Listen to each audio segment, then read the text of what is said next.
हृदय जाप का सरल तरीका। समर्थ सद्गुरु महात्मा श्री रघुवर दयाल जी महाराज के शिष्य परम संत श्री भोलेनाथ जी भल्ला साहब द्वारा लिखी पुस्तक हृदय जाप का सरल तरीका से साभार उद्धृत। हृदय जाप का सरल तरीका। ईश्वर की प्राप्ति के लिए बहुत रास्ते हैं। उदाहरण के तौर पर कोई कल्प या हृदय से शुरू करता है, कोई आत्मा को जोड़ देता है, कोई त्रिकुट के से बताता है, कोई जबान से आदि आदि। लेकिन इनमें से हृदय या कल्प के जाप से कई फायदे कहे गए हैं और सरल तरीका भी है। आजकल के लोगों के लिए जिनकी आयु कम होती है, परिश्रम अधिक नहीं कर सकते, हिम्मत कम है और दुनिया के सब कारोबार भी करना बहुत आवश्यक है, ऐसी हालत में हृदय जाप बहुत लाभदायक सिद्ध हुआ है। यह मनुष्य के शरीर में बीज का चक्र कहा गया है और यह आत्मा व प्रकृति की मिलौनी से बना है, इसलिए चंचलता इसकी स्वाभाविक आदत है। इस चक्र के खुलने से सब चक्र फिर अपने आप खुलना शुरू हो जाते हैं और हृदय की चंचलता भी समाप्त हो जाती है। इससे बड़ा लाभ यह है कि जब मनुष्य मौत के बिस्तर पर पड़ा होता है और जबान बंद हो जाती है और सख्त परेशानी का समय होता है, क्योंकि बीमारी का कष्ट, दुनिया के छूटने का दुख, मुख्य रिश्तेदारों और दोस्तों के छूटने की तकलीफ और बेबसी व तन्हाई की फिक्र, ऐसी हालत में कोई चीज़ याद नहीं आती, लेकिन वह चीज़ जिसका अभ्यास करता रहा हो और जिसको बहुत याद करता रहा हो, जिसका मनन करता रहा हो, यानी हृदय जाप या जिक्र कल्वी हर हालत में जारी रहता है। जब तक कल्प हृदय जारी रहता है तब तक मौत नहीं होती और हृदय बंद होने पर आत्मा ब्रह्मांड में पहुंच जाती है और अंतिम श्वास के साथ जिस चीज़ का हृदय में ख्याल होता है उसके साथ जाती है।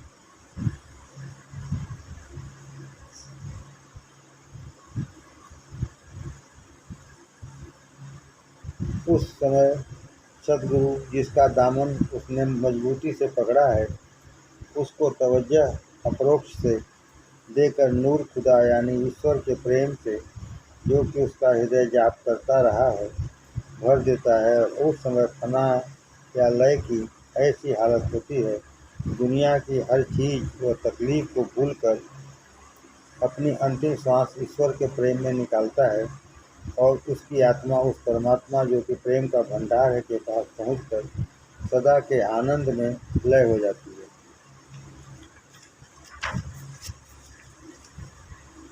अब खास तरीका जिक्र कल्वी या हृदय जाप, जिसको परम संत महात्मा जनाब रामचंद्र जी साहब रहमतुल्लाह अलैह, श्री लाला जी साहब और परम संत महात्मा रघुवर दयाल जी साहब उर्फ श्री चचा जी महाराज ने बताया है और फरमाया है कि अगर इस क्रम के अनुसार चलता रहेगा तो सत्य पद को प्राप्त होगा और अपने कमाल व मकसद तक पहुँचेगा। यह सर्वशक्तिमान परमात्मा और सद्गुरु के हाथ है। वह तरीका यह है कि पूरे तौर पर नहा धोकर और साफ कपड़े पहनकर, यानी शुद्ध हालत में आंख बंद करके और जबान तालू में लगाकर दिल जो बाएं तरफ है की तरफ ख्याल रखे कि शब्द ओम ओम या अल्लाह अल्लाह या राम राम कहता है और उसको सुनने की कोशिश करे और अपनी सारी हिम्मत, संकल्प शक्ति उसी तरफ लगाए रखे, यानी खाली कान वहाँ सुन रहा हो, दिल की जबान वहाँ उच्चारण कर रही हो, खाली आँख वहाँ देख रही हो और सब इंद्रियाँ उसी सेंटर यानी मरकज पर जमा हो। ऐसा करने से ईश्वर की दया व कृपा से कुछ न कुछ हरकत वहाँ मालूम होने लगेगी और जब यह मालूम होने लगे तो ज़्यादा हिम्मत बांधे और ताकि यह हरकत ज़्यादा मालूम होने लगे और फिर अभ्यास के से साफ मालूम हो कि हमारा दिल ओम ओम या अल्लाह अल्लाह या राम राम का जाप कर रहा है। और जब यह हालत हो जाए तब उसी तरफ ध्यान रखने की कोशिश करें। मगर दिल का जाप जारी होने में यानी दिल जाकिर होने में हर शख्स का जुदा जुदा हाल होता है। बाज़ों को देर में, बाज़ों को जल्द हो जाता है, यानी ज़रा भी तवज्जो या ख्याल करने से जारी हो जाता है, और बाज़ों को बहुत कोशिश के बाद। मतलब यह है, ईश्वर की दया कृपा से किसी को नाउम्मीद नहीं होना चाहिए। कभी सांस जारी रहने से यह हरकत या जाप मालूम नहीं होता। इसके जारी करने की एक यह तरकीब बताई गई है। सांस को नाभि तोंदी के नीचे रोक दें ताकि दिल की हालत ऐसी हो जाए जैसे पानी को किसी बर्तन में रखें और हिलने नहीं दें, या पानी को हवा नहीं लगने दें, जिससे कि पानी में हरकत न पैदा हो यानी लहर पैदा न हो तो शब्द सुनाई देने लगेगा। सांस को नाभि तोंदी के नीचे रोक दें ताकि दिल की हालत ऐसी हो जाए जैसे पानी को किसी बर्तन में रखें और हिलने नहीं दें, या पानी को हवा नहीं लगने दें, जिससे कि पानी में हरकत न पैदा हो यानी लहर पैदा न हो तो शब्द साफ सुनाई देने लगेगा। मगर यह एहतियात रहे कि सांस को इतना न रोकें कि जिससे कि कोई नुकसान पहुँचे या कोई बीमारी पैदा हो जाए। अपनी ताकत या शक्ति के मुताबिक सांस को रोकना चाहिए और इतना न करें कि सांस को छोड़ने पर हाँफने लगें, या जल्दी और ज़ोर ज़ोर से सांस लेना पड़े और थकावट पैदा हो जाए। सांस को जब छोड़ें तो नाक से छोड़ें और धीरे धीरे छोड़ें, और शब्द पर ख्याल उस वक्त भी रखें जब शब्द जारी हो जाए और दिल जाप करता मालूम होने लगे। तो ऐसा काम न करें और ऐसा ख्याल न रखें जो इस रास्ते में नुकसान पहुंचाने वाले हैं, वरना इस शब्द के बंद हो जाने का डर है और फिर दोबारा शब्द के जारी होने में ज़्यादा कठिनाई और वक्त लगेगा और ज़्यादा कोशिश और मेहनत करनी पड़ेगी। नुकसान पहुंचाने वाली मुख्य दो चीज़ें हैं। पहली, खाना पीना, यानी इससे यह मुराद है कि ऐसी चीज़ें नहीं खाएं जो तामसी हों, उदाहरणतया गोश्त, नशे की चीज़ें और हराम के पैसे की कमाई न हो। दूसरी चीज़ यह है, दूसरों के व्यवहार यानी किसी की बुराई दिल में न सोचें बल्कि मोहब्बत रखें, और जो काम खुद न पसंद हो वह दूसरे से न कराएं या उसके साथ न करें। दिल का जाप जारी हो जाए तो उसको मामूली बात न समझें। दिल का जाप जारी हो जाए तो उसको मामूली बात न समझें बल्कि उसको दिन रात बढ़ाने की कोशिश करें और हर तरफ से तवज्जो ध्यान हटाकर इस जाप में दिल लगाएं और सख्त ज़रूरत पड़े तब दूसरी तरफ तवज्जो लगाएं। यहाँ तक कि ऐसी किताब पढ़ना, ऐसा जाप करना जो उस रास्ते के तवज्जो हटावे, उसको छोड़ देना चाहिए। इस जाप में इतना दिल लगाएं कि कोई समय उससे खाली न जाए और आँख खोले हुए भी शब्द सुनने की तरफ ध्यान लगा रहे, और अभ्यास से ऐसी आदत बन जाएगी कि आँख खोले हुए भी और हर काम करते हुए भी और चलते फिरते हुए दिल का जाप होता रहेगा और ख्याल उसी तरफ लगा रहेगा। तो ईश्वर व सद्गुरु के फजल से बढ़ती ही जाएगी और इससे दिल में संकल्प बंद हो जाएंगे, शांति नसीब होगी और आनंद और सरूर हासिल होगा। अब यहाँ पर सवाल यह पैदा होता है कि अगर जाप की तरफ हर समय ख्याल रखें तो दुनिया के कारोबार को मनुष्य कैसे अंजाम दे सकता है। इसका उदाहरण यूँ समझिए कि किसी स्त्री के छोटा बच्चा है, इतना उसके पास पैसा नहीं है कोई नौकर रख सके और घर और बाहर का काम भी उसे करना पड़ता है, तो वह अपने बच्चे को एक जगह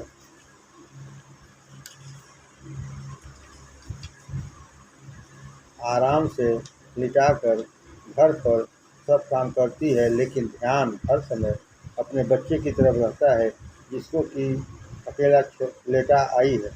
ज़रा सी देर में अपने बच्चे को जाकर देख आती है और घर का सब काम भी करती रहती है। अगर उसको बाज़ार से सामान लाना पड़े तो उसको घर में छोड़कर जाती है, चाय सुलाकर या कुछ खिलौने रखकर, और घर बंद कर जाती है और बाज़ार से बहुत जल्द सामान खरीद कर लाती है। अगर रास्ते में उसकी कोई सहेली मिल जाती है, बातचीत करना चाहती है, तो उस तरफ जल्द मुखातिब नहीं होती, क्योंकि उसका ध्यान व दिल अपने बच्चे में लगा है।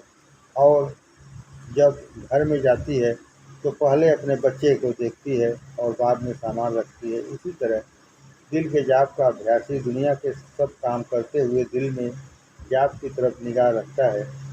इससे संकल्प विकल्प सब खत्म हो जाते हैं, और चूंकि वह ईश्वर शक्तिमान सर्वशक्तिमान के ध्यान में लगा रहता है, ईश्वर उसकी हर समय दुनिया के कामों में सहायता करता रहता है। इसलिए साधक दुनिया का काम भी अच्छी तरह अंजाम देता रहता है। जब इस तरह शब्द के जाप की आदत पड़ जाएगी तो यह सब तमाम बदन में फैल जाएगा। यानी पहले अभ्यासी के जिस्म में, कभी हाथ में, कभी पाँव में, कभी सर में, बगैर ख्याल किए सुनाई देगा। मगर हर हालत में दिल की ही तरफ ख्याल रखना चाहिए, और किसी जगह जहाँ हरकत मालूम हो ख्याल न करे।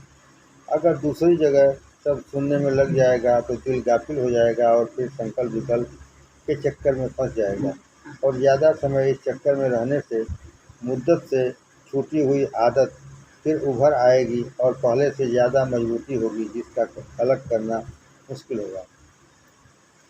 जब इस जाप का प्रकाश फैलेगा तो थोड़े समय में चारों तरफ घेर लेगा, और सर से पाँव के नाखून तक शब्द ही शब्द सुनाई पड़ेगा। ऐसी हालत में तबीयत कभी खुश होगी, कभी रंजीदा होगी, कभी हैरानी, कभी परेशानी मालूम होगी, कभी हंसी की तबीयत चाहेगी, कभी रोने की।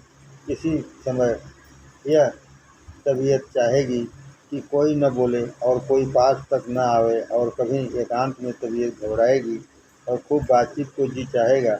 लेकिन इन हालतों की कुछ परवाह नहीं करना चाहिए, और अपने जाप व शब्द में लगा रहना चाहिए, और इन सब तमाम बातों को शब्द पर विशेषता न दें और शब्द को सब कामों पर विशेषता दें, तो फिर ईश्वर और सद्गुरु के कृपा से तमाम बदन में और जिस्म के हर रोंगटे से एकदम और एक साथ ओम ओम या अल्लाह अल्लाह या राम राम शब्द का जाप मालूम होगा। दिल के जाप के साथ एक ही आवाज़ में शब्द सुनाई पड़ेगा। ऐसी हालत में कभी कभी जिस्म के किसी हिस्से में ज़्यादा जोर से, किसी हिस्से में कम, और कभी तमाम जिस्म में बराबर होगा। इस हालत को बहुत ही अच्छा कहा है। इसको सुल्तानुल ज़कार यानी जिक्रों का बादशाह कहते हैं।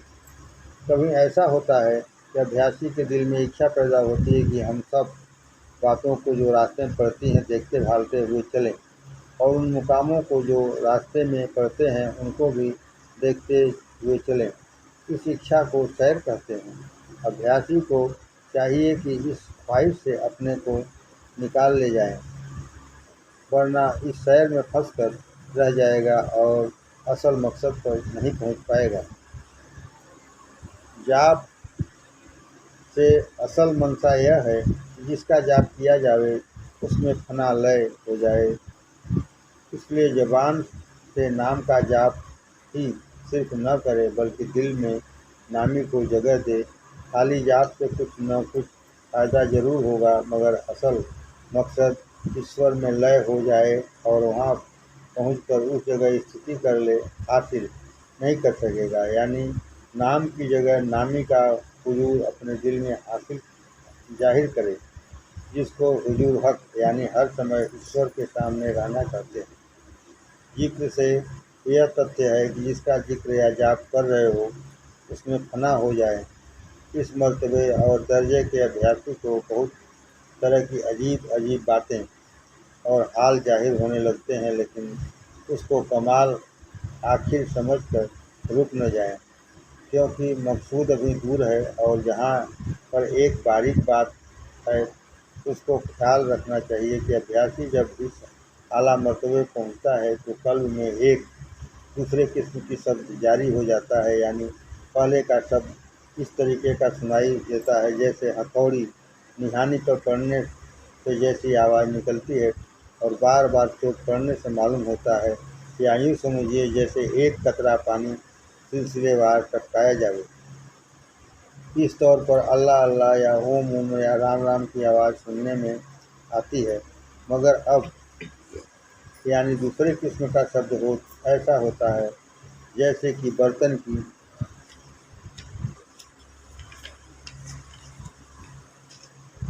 झंकार होती है, या लगातार पानी की धार बह जाती है, या अलग अलग कतरा गिना न जा सके, और कभी खत्म न होने वाली धुन बज जाती है।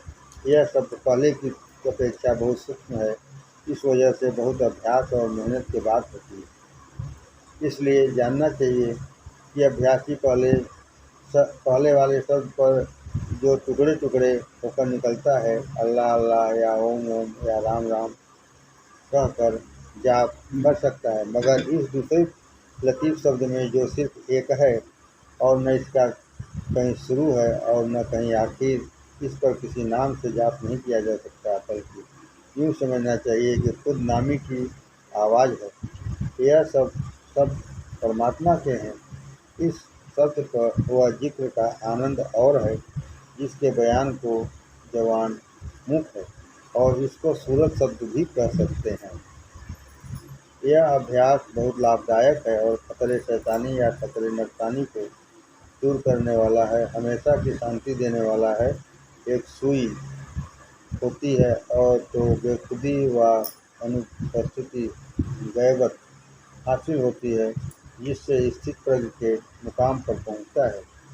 मगर यह ख्याल रहे कि यह सालोक्यता की हालत है, अभी सामीप्यता, सारूप्यता, सायुज्यता की हालत कोसों दूर है। इस अभ्यास से ईश्वर की तरफ तवज्जो सदा होती है, और अगर ईश्वर की तरफ लगाव हासिल हो तो बगैर नाम दिए हुए दिल की तरफ सब सुनने में लग जाए। इस अभ्यास में ईश्वर की तरफ तवज्जो सदा होती है, और अगर ईश्वर की तरफ लगाव हासिल हो तो बगैर नाम दिए हुए दिल की तरफ सब सुनने में लग जाए। और अगर बगैर नाम दिए हुए ईश्वर की तरफ लगाव मुश्किल हो तो ख्याल करे परमात्मा का नाम ओम अल्लाह या राम का शब्द जारी है। मगर यह ख्याल लाजमी है कि यह परमात्मा का ही शब्द है। मगर नामी के बगैर सिर्फ नाम ही का जाप होगा तो सख्त नुकसान पहुँचेगा। इसमें यही बारीकी है कि सिवाय दिल के और किसी हिस्से पर झुकाव न हो। इसमें यही बारीकी है कि सिवाय दिल के और किसी हिस्से में झुकाव न हो। अगर जिस्म के किसी और हिस्से पर झुकाव होगा तो गिरावट हो जाएगी। जब मेहनत और अभ्यास करते करते यह हालत हो जाए कि हर वक्त और हर क्षण इसी ख्याल में है, तो उस वक्त दिल या कल्ब का वास्ता छोड़ दे ताकि और तरक्की हासिल हो, और यह हालत हो जाए कि काम करते हुए चलते फिरते बाजार में घर में दिल हाजिर है और कोई सांस याद से खाली न जाए, तो उसको दिल बयार दस्त बकार कहते हैं। यानी दिल यार के पास हो और दुनिया का काम करता रहे।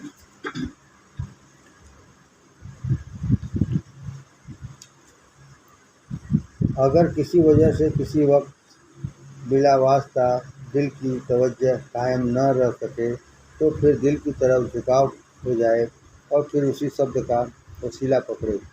अगर इससे भी अपनी असली हालत पर न आए तो चंद बार जरा देर सांस को रोके और ख्याल करे कि कुछ नहीं सिवाय ईश्वर के, और फिर सांस निकाले। अगर इससे भी अपनी असली हालत पर न आए तो चंद बार जरा देर सांस को रोके और ख्याल करे कि कुछ नहीं सिवाय ईश्वर के, और फिर सांस निकाले आहिस्ता आहिस्ता। और अगर इससे भी दुरुस्त न होए तो ठंडे पानी से नहाए और फिर तवज्जो करे, यानी दिल की तरफ ख्याल करे। इस तरह अभ्यासी पर बहुत तरह के प्रकाश जाहिर होंगे और बहुत तरह की सैर होगी, मगर जिज्ञासु को लाजिम है कि उनकी तरफ आकर्षित बिल्कुल न हो और उन्हीं के में उलझ कर रह जाए। और जिसको इस रास्ते में कुछ दिखाई न दे और कोई प्रकाश जाहिर न हो, तो उसका रास्ता खतरे से सुरक्षित है और उद्देश्य तक पहुँचने की बहुत जल्द उम्मीद है।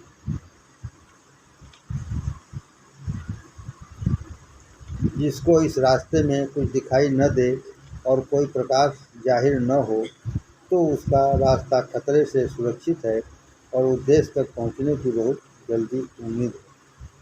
इन सबसे यह गरज है कि इस नाचीज हस्ती खुदी को मिटाना है, जिसने अभ्यासी की आंखों पर पर्दा डाल रखा है। जब अभ्यास से और गुरुदेव की कृपा से अभ्यासी ऐसी हाल तक पहुँचेगा और ऐसी बेखुदी और बेहोशी हो जाएगी कि अपने आप को भूल जाए और गैर का तो कहना क्या, अपने ज्ञान के ज्ञान का भी पता न रहे। उस वक्त फना या लय अवस्था हासिल होगी और जब इल्म का भी इल्म न रहेगा तो फनाए फना होगी, जिसको सालोक्यता कहते हैं। और जितनी ही बेखुदी और गैबत होती जाएगी, उतनी ही समीपता प्राप्त होती जाएगी। पर जब साधक यह जाने कि मैं उसकी तरफ आकर्षित हूँ, लेकिन यह नहीं मालूम कि किसकी तरफ आकर्षित हूँ, यानी सालिक जानता है मगर यह नहीं जानता कि वह क्या जानता है, यह फना या लय का दर्जा है। और अगर जानता है मगर यह नहीं जानता कि क्या जानता है और जानने को भी नहीं जानता, यह फना का दर्जा है। यह दोनों दर्जा वह विद्या जो कमाने और परिश्रम करने से प्राप्त हो नहीं है, यानी अपने आप कोशिश और मेहनत से नहीं होते, बल्कि उसका फैज हक ताला ईश्वर की दया और कृपा से होता है। इसलिए हर शख्स इसका दावा नहीं कर सकता है। यह रास्ता बगैर सद्गुरु के तय नहीं हो सकता और न अपने मंजिल मकसूद तक पहुंच सकता है। यह जरूर है कि अगर सद्गुरु नहीं मिला है तो शुरू का अभ्यास जैसा बतलाया है कर सकते हैं, लेकिन सद्गुरु की तलाश की लगन बराबर लगी रहनी चाहिए और ईश्वर से रोजाना प्रार्थना करते रहें तो ईश्वर जरूर एक न एक दिन मदद करेगा। सद्गुरु मिलना सहज नहीं और सहज भी है, बशर्ते की लगन हो।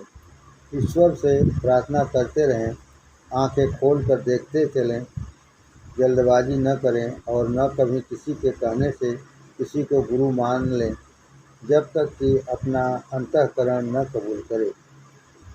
जब जल्दबाजी न करें और न किसी के कहने से किसी को गुरु मान लें, जब तक कि अपना अंतःकरण न कबूल करे। अभ्यासी को कुछ दिनों या महीनों तक उनकी सोहबत करनी चाहिए और यह देखें कि उनके सत्संग से ईश्वर के रास्ते में क्या सहूलतें हो रही हैं और दुनिया से आकर्षण कितना कम हो रहा है, यानी दुनिया का सब काम करते हुए कितना रुझान ईश्वर की तरफ होता जा रहा है। जिक्र जाप या शब्द में क्या अंतर मालूम होता है, क्योंकि सद्गुरु जाहिरा आम लोगों की तरह रहते हैं। जब सद्गुरु मिल जाएं तो उन पर दिल से यकीन लाएं और उनका दामन जीवन भर न छोड़ें, तो ईश्वर चाहेगा आपका आखिरी वक्त सही निकल जाएगा। क्योंकि सद्गुरु जाहिरा आम लोगों की तरह रहते हैं। जब सद्गुरु मिल जाएं तो उन पर दिल से यकीन लाएं और उनका दामन जीवन भर न छोड़ें, तो ईश्वर चाहेगा आपका आखिरी वक्त सही निकल जाए।